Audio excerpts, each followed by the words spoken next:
Thank you so much for allowing me to come and speak to you again today. I think I came about 3 years ago and I really enjoyed it, and I'm really pleased again to be back.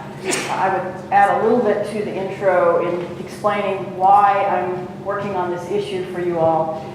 I did start in the family office industry in a single family office. I worked for the Marshall Field family. I worked for Marshall's brother, Ted Field. I'm from California. He lives in California. I left that single family office and I formed my own multi-family office.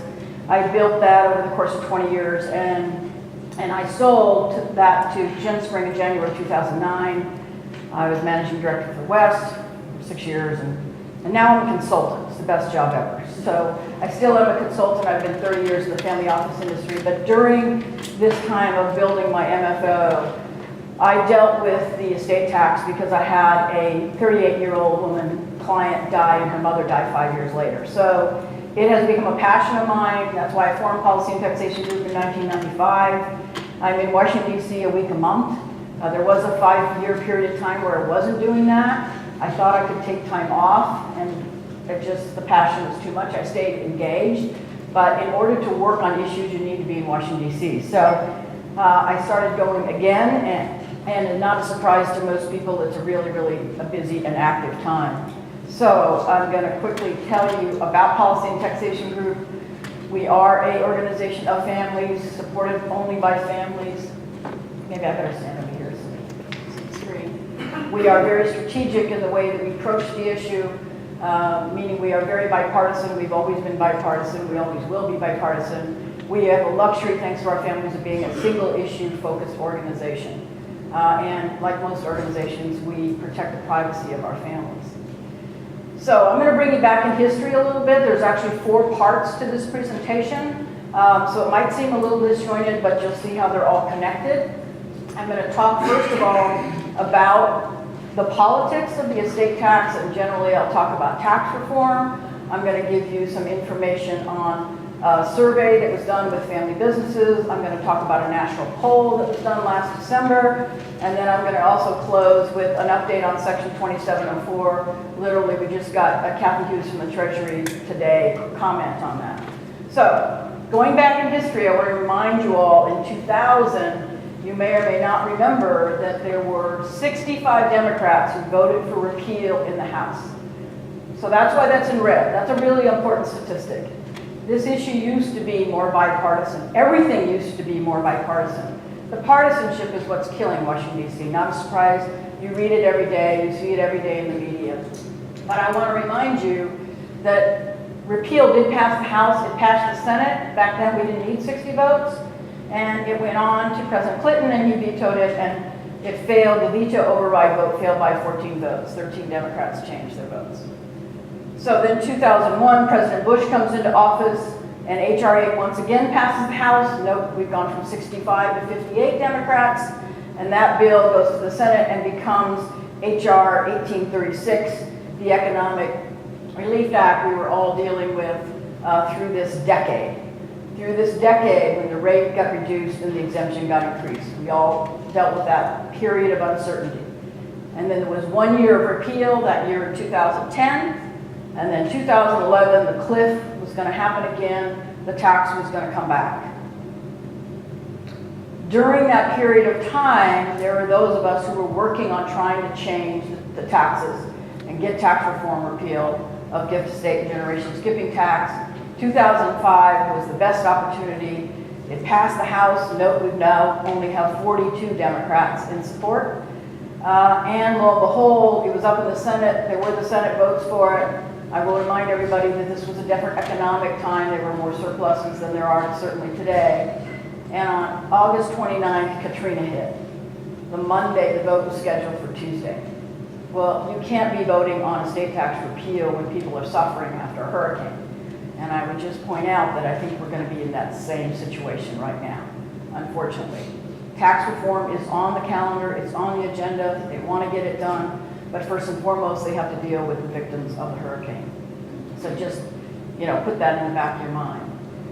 So 2006 was the first opportunity that the Senate could even bring up any motion around gift, estate, and generation skipping tax.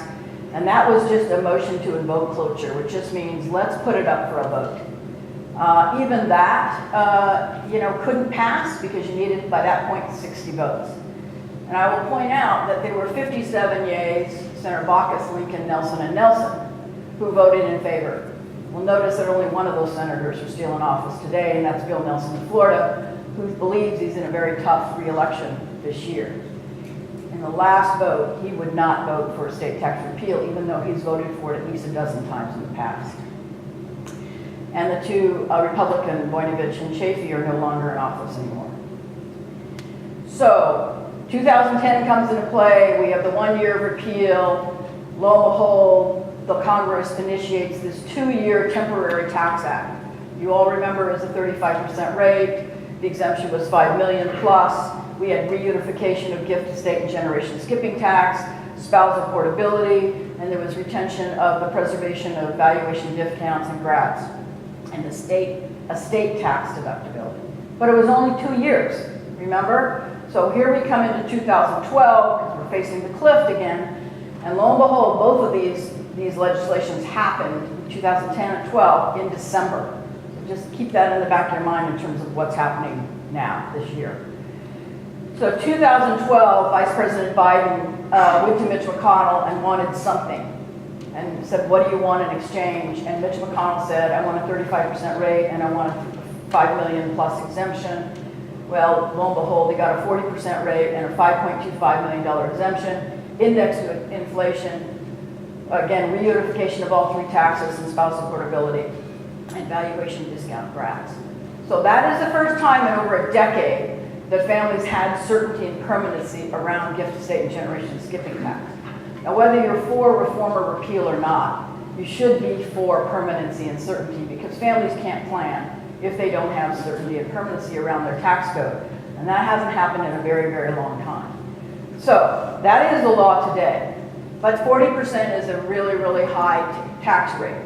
So what happened in 2015 is Kevin Brady, now Chairman Kevin Brady, introduced his bill.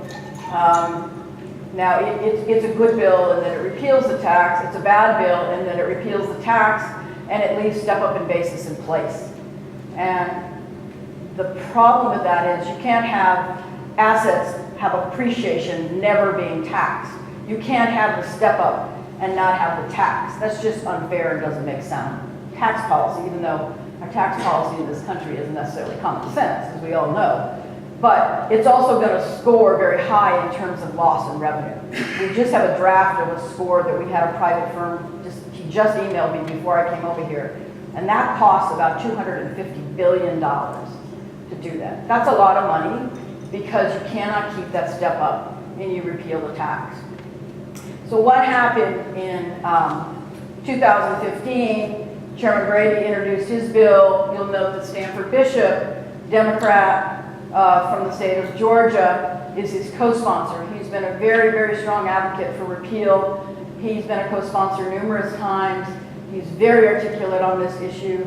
The reason that he is a co-sponsor is he comes from a poor economic district, and he believes this tax devastates his community and his district.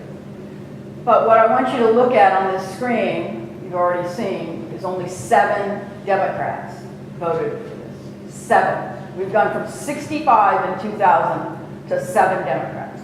That is the partisanship that exists today. And it's very discouraging for someone like myself who works in DC and tries to get things done. It's discouraging for legislators as well. So maybe that's why President Trump reached across the aisle just recently and tried to work with Democrats.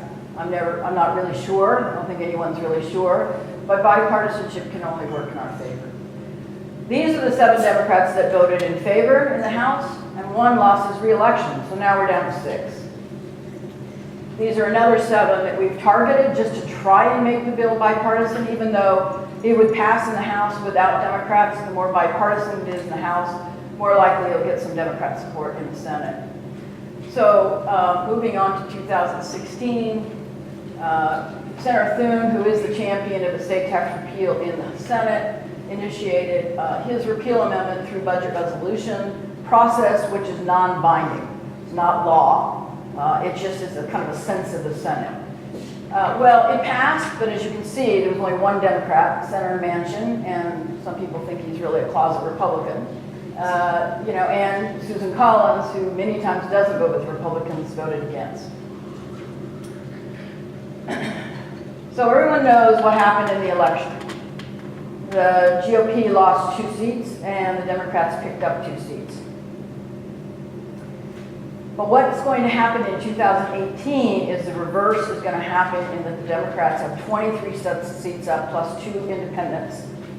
25 seats are up in the Senate.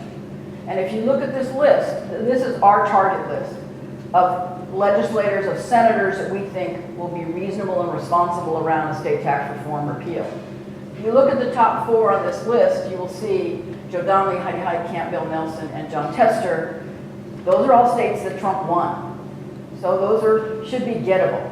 Well, I just met with Senator Nelson a few weeks ago, actually in his state of Florida, and he's not necessarily coming around. He's really all about what is the party going to let me do, and most importantly, what do I need to win this election?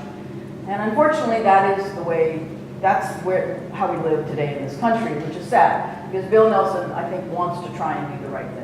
So this is our list, again, of target Democrats.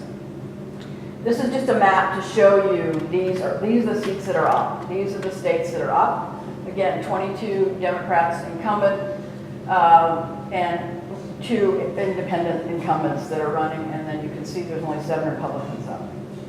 So what both parties say, which is very frustrating, because you have this flip of power every 2 years in the House and every 6 years in the Senate, is they say, well, we'll just wait until we get in. We're not going to work with you to get something done, because the next election we're going to get in power and we're going to undo everything you do anyway. Very, very discouraging when you hear that kind of talk. So these are the tax reform committees, everybody knows. Senate Finance, I've met with Chairman Hatch at least 3 times recently. He's really a very thoughtful man. He really wants tax reform to be bipartisan. I'm not sure it's going to happen, but he's working at it. Here's a situation in politics. Senator Wyden from Oregon, believe it or not, has voted for repeal of the gift estate and generation skipping tax over a dozen times. He said to me once, many years ago, Pat, I've always voted for repeal, I'm always going to vote for repeal. As soon as he became in the Democratic leadership, he stopped voting for repeal, and now he will not vote for repeal. He doesn't even think it's an issue that we should be talking about. So on the Ways and Means side, again, you all know Kevin Brady. This is one of his priorities. You probably all know Richard Neal better than I do, those of you from Massachusetts. I think he's a little more thoughtful than Sandy Levin was, but so far we haven't heard much from him. What has happened this year is in 2017, Kristi Noem, who's the champion in the House now on this issue, introduced the legislation. Kristi Noem is an advocate for this because she comes from a farming family and they've had to pay the estate tax twice. They've had to put debt on their farm. It's been devastating to their family farm. And she introduced her legislation with Stanford Bishop. Unfortunately, it's that same legislation that Kevin Brady introduced, repeals the tax, keeps step up. The other flaw with this legislation is it doesn't repeal gift tax. We believe gift tax is very, very important because families want to gift their businesses to their children during their lifetime. They don't want to have to wait till they die. So what is the JCT, the Joint Committee on Taxation, who scores this legislation, believes that if the gift tax is eliminated, that families will gift to their children who are going to be in a lower income tax bracket. We keep reminding them about the kiddie tax. And then they're going to let those children have that income at a lower tax bracket, and then they're going to pull back those assets at a different period of time. I have never, in my 30 years of working with families, hundreds of families, ever had a family do that. Because you know what, even if they're your kids, you don't really know you're going to get those assets back. So, and I do know a situation where the kids didn't give the assets back. So here or there, when you're dealing with members of the Joint Committee on Taxation who are very smart, thoughtful people, they think things about what you all do that aren't necessarily the norm because they live in this little cocoon in Washington, D.C. So we've just retained a separate firm called Quantria, who's actually doing a score on the loss in revenue. The loss in revenue is really important because when you talk about tax reform, they're going to talk about we can't afford it. It's going to cost too much money. So we have to show them, and the numbers aren't that much different than what they have. We have to show them what that cost really is under certain assumptions. Yes? Patricia, can I just ask you just to make clear, Sure. When you say that the bill being introduced has step up and repeal, essentially you're saying that's not fair and you're going to have a hard time passing because it won't score well because essentially all of the appreciation from history till when the person dies will never be taxed. The government loses out. So you're basically saying all that basis, the difference between basis and market value when it's sold should have a capital gain tax. Exactly. But this does not because, what is the logic of the bill writers? There really is no logic.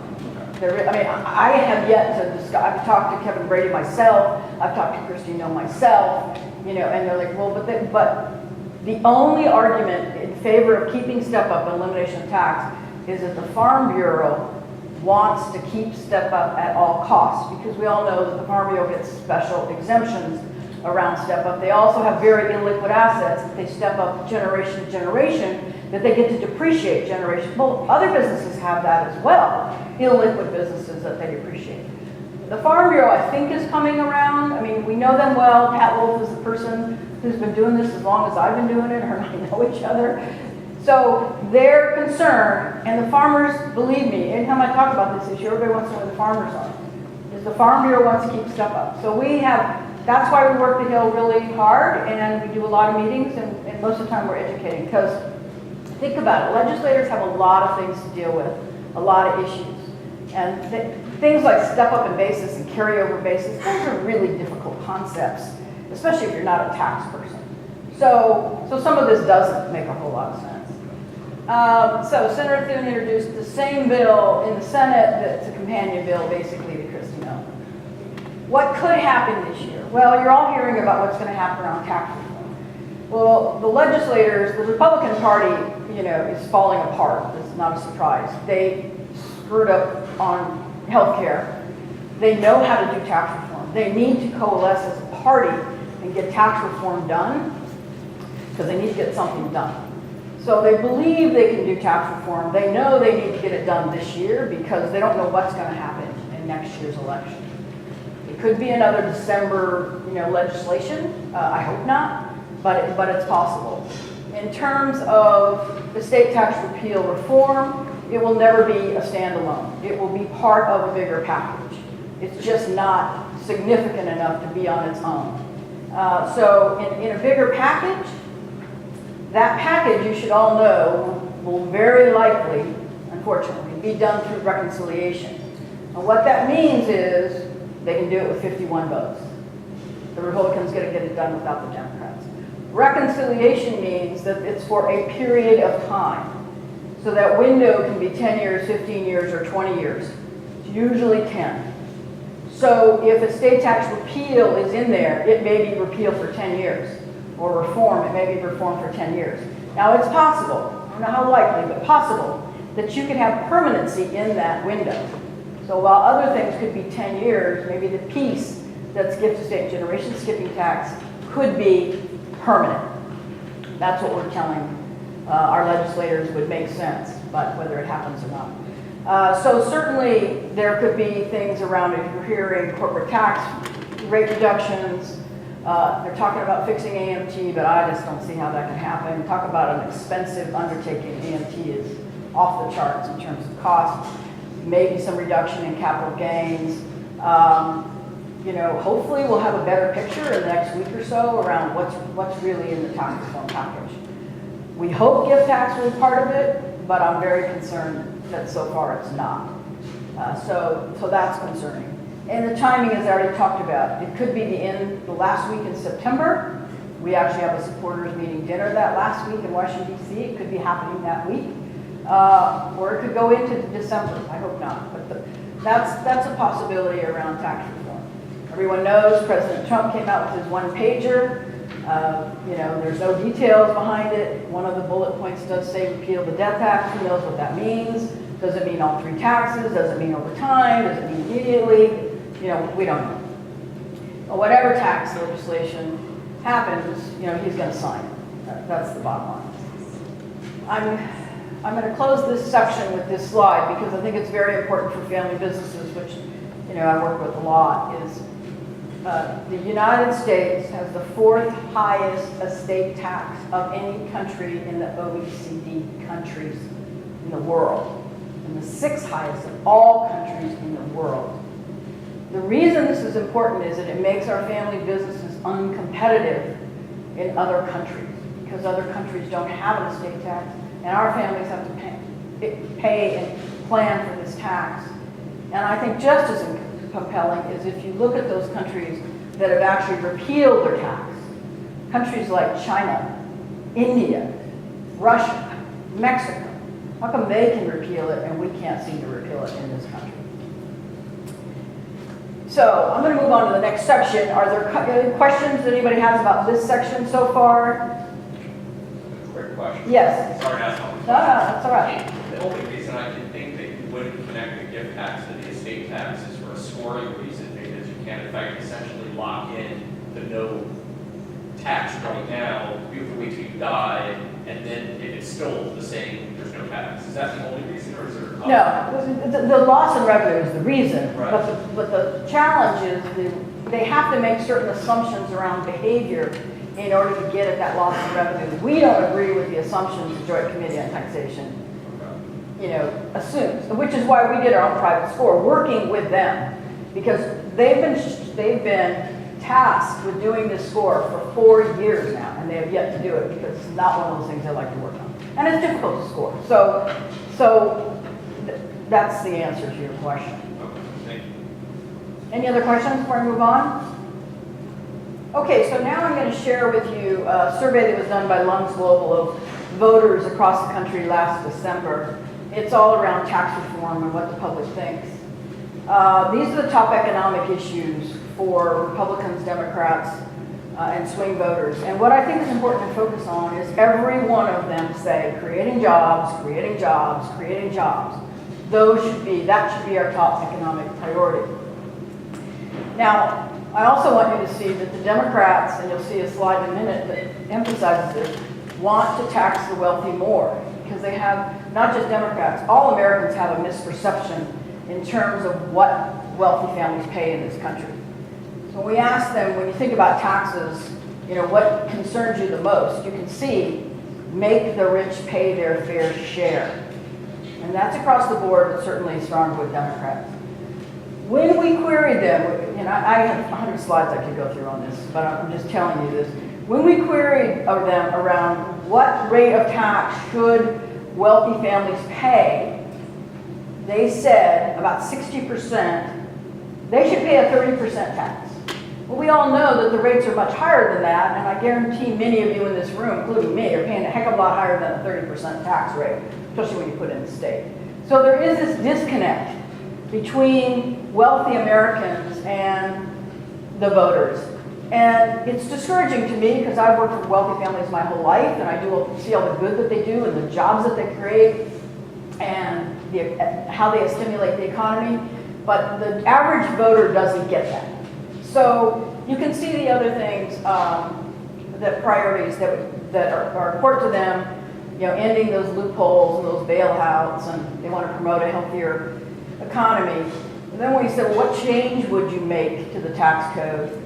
Well, they want it more accountable, right? They want to eliminate those loopholes and those lobbyists, and they want to make sure everybody's paying their fair share, including those wealthy Americans. This is, again, a consistent theme. When we queried them around the estate tax, and this has been consistent for almost 20 plus years I've worked on this, generally people don't like this tax. When we asked them, you know, would you repeal it or would you reduce the rate, as you can see, 39% said I'd reduce the rate, 38% said I would eliminate the tax. And generally, the reason for that is people just don't like the fact that you're paying another tax at death. Now, the double taxation argument plays really well. It's just it's fair, it's unfair, it's wrong to pay a tax at death, and it's a tax on a tax on a tax. Personally, I think that's less compelling to me because there's a lot of taxes in this country that are double and triple tax. But to pay another tax at death, date of death, 9 months after date of death, you have to cut that check. That's what's very compelling to the public. When we ask them, kind of, who do you care about? Who should be most important when it comes to tax code? Not a surprise, small business owners and family business owners, many of you here in the room. And then when we talked about the estate tax, and we said it's a 40% tax rate, and we told them it's a $5 million plus per person, you can see that 46% support eliminating the tax, only 33% opposed. When they were given the arguments on both sides, the percent actually went up. We show this to legislators all. It's a very compelling story. So again, people just inherently think it's the wrong tax, and most legislators say, well, they don't know it's the $5 million exemption, $11 million per couple, and yeah, we told them all that. They get it. They get that it's, the wealthy Americans or upper middle class wealthy Americans. $11 million is a heck of a lot of money. I think it's an American way, American dream, that you just shouldn't have to pay a tax at death if you happen to work hard and succeed. So this has been our polling data. And then we talked about the gift tax, which is kind of a difficult concept. We've never really polled on before. 47% support eliminating, reducing. They just don't think it's right. You have to pay a gift tax, you want to gift your children. And then we asked them about the generation skipping tax, which is even more difficult concept. 99% of the people don't even know there is a generation skipping tax. They just think inherently it's wrong to tax again, and it's just kind of one more way of government kind of dipping into your pocket. So I have lots of slides on that survey if anybody wants, and I should say that I have some of my cards up here if you would like to take them. If you would like to, before I move into this next section, add it to our email list, give me your cards, I'll add you to our update email list. I will come back and be here at dinner if you have other questions that we don't get through in this session, and happy to answer any questions you have. So I run an organization called Family Enterprise USA. It is an organization to promote family businesses in America. That's its sole purpose. There's a lot of trade associations and a lot of other organizations that work around supporting family businesses, but this sole purpose is to promote family businesses in America. And every year they do a survey. This is some of the demographics of business owners that responded. As you can see, they're smaller, 0 to 10 million in revenues. Generally, most of the people that answered this survey were either majority owners or sole owners. In terms of the industries that they're in, real estate, manufacturing, food and beverage, you can see that. The demographics, 55%, I don't think this is a huge surprise, were Republican. And then you have the rest being Democrat and independents. I'm going to move on to some of the issues that I think are important, because this is what we query them about, is what are your top concerns? This year, their top concern was reducing income taxes, and second was reducing regulation. Interesting, because this flipped last year. Last year, it was regulation at the top. And then you can see the third, and very close third, is eliminating or reducing the estate tax. And then simplifying the code, reducing capital gains, and reducing credit budget. So this is what business owners in America think. We asked them, we've never asked this before, we wanted to ask them a question around how they plan for the estate tax. We never really get good data on this. Families are very private, we get it. And this is not a good survey result. I'm just going to share that with you, and I give this to legislators. I tell them, listen, only 19% of our respondents respond to this question. But if you ask me, what does a family do to plan for this tax, I'll give you this data, realizing that caveat. The ones that did respond said they spend almost $75,000 a year in life insurance to plan for the tax, and about $170,000 plus for other costs associated with the tax, and about 13% of their time. Because what we believe is there's so much money lost in just planning for this tax that isn't in the statistics that the government sees in terms of how many people actually pay the tax. Businesses that are sold early, where they can time the business sale as opposed to your death, when you can't time the business sale. So those are some some helpful statistics that we've been sharing with members on the Hill. So I'm going to do this last section and then I'll be done. I think I'm doing okay on time. So section 2704, most of you are aware, I'm not a tax person, I don't usually quote sections, but this is really, really important. As most of you know, on August 2nd, the Treasury came out and said we are going to eliminate valuation discounts for family-related entities only. It was targeting family businesses and family-related entities. That means that could raise the taxes for those families 30 to 40%. So not a surprise, everyone got up in arms about this, and I think the timing of this introduction of these proposed regs, which we've been waiting 2.5 years for, was very strategic. It was done on August 2nd, the comment period ended on November 2nd, the hearing was December 1st, and then you see the rest of the dates you all are very familiar with, which is a little water under the bridge at this point. What happened is over 10,000 families went on the website and commented about these proposed regs and how wrong they were. Oh, the Treasury was overwhelmed. They have to respond to every one of these comments. They're still responding today. They just can't get through them. They don't have that manpower. But then the hearing came about on December 1st. I was at that hearing. I had 4 families with me who were testifying at that hearing. And I can share that, it's all public record. Like one of them is the White Castle family who virtually said, if you eliminate this valuation discount, we have passed our business on to 4 generations by using this vehicle with limited partnerships and family structures. If you eliminate this, we will not be able to pass this on to the 5th generation because we can't afford the tax. We will sell the business. Those are the compelling stories. We have another gentleman who's in 4th generation. He's elderly. He's not well. Similar story. And those are the stories that Treasury, they don't see. They're not bad people. They just don't see or hear those real stories because they don't live in the real world in many cases. So 37 people came and testified. 1 person testified that we should keep these proposed regs, and all the rest said we should withdraw or change. Withdraw is the key word. We want them withdrawn because if they stay in place, they could someday become permanent. What happened after that is, and I will tell you this was a very funny hearing, I have to share this with you, is that they didn't expect 200 people. They've never had a hearing this big. And if you go into the IRS office, they have 1 metal detector. So they would take us in, 1 person. It took an hour to get us into the building, and then we had to be escorted up in the elevator, 7 people at a time. And then anytime we got left that room, whether you went to the bathroom or you went to get water, they escorted you everywhere. They were just terrified. At least 200 people in the hearing room. And Kathy Hughes, who has been kind of the voice piece on this issue, was one of the 4 panel members. The other 3 panel members said nothing.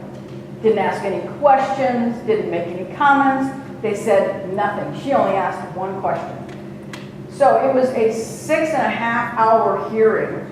I think it was profound, and I think that everyone got their message across, but the reality is we still don't know what the legislation is going to be because it's still proposed.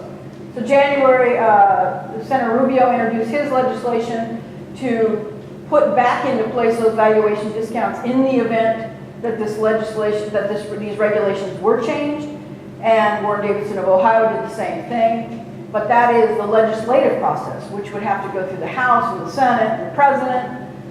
What the Treasury was doing, because they have the authority, is they just decided to change the regulations and eliminate valuation discounts.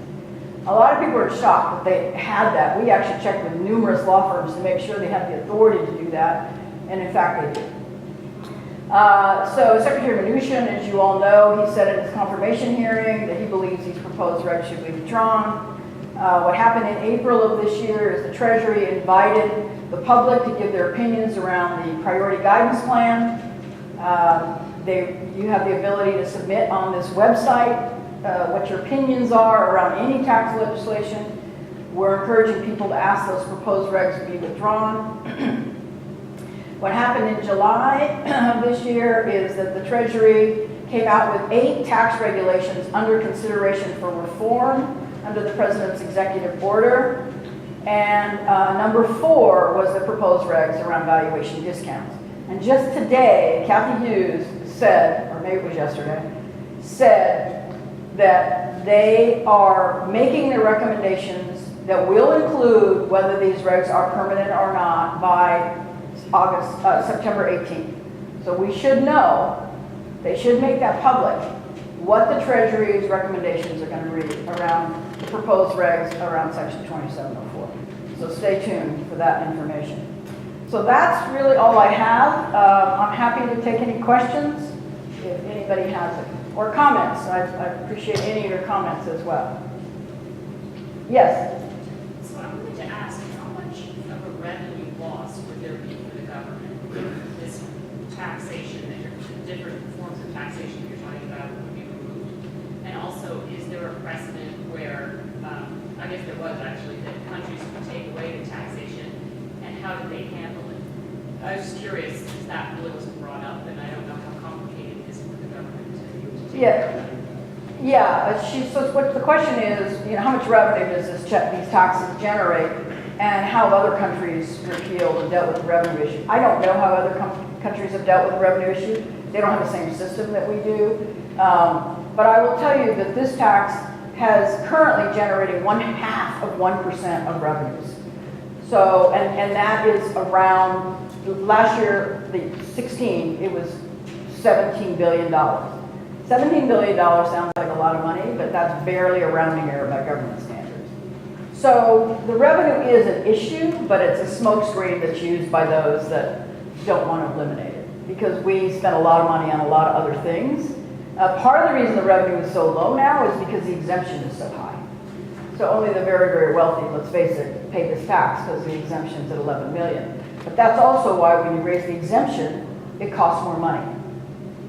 So I do the math and I say, okay, if you repeal at $17 billion over 10 years, that's $170 billion. Well, the score comes out $280 billion. So I don't know the fuzzy math that the Joint Committee on Taxation comes out with, but that's, things they take into consideration, those behavioral changes and those kinds of things. So that is the argument, well, we need the revenue. And people like Warren Buffett and Bill Gates Sr. say, well, we need the revenue.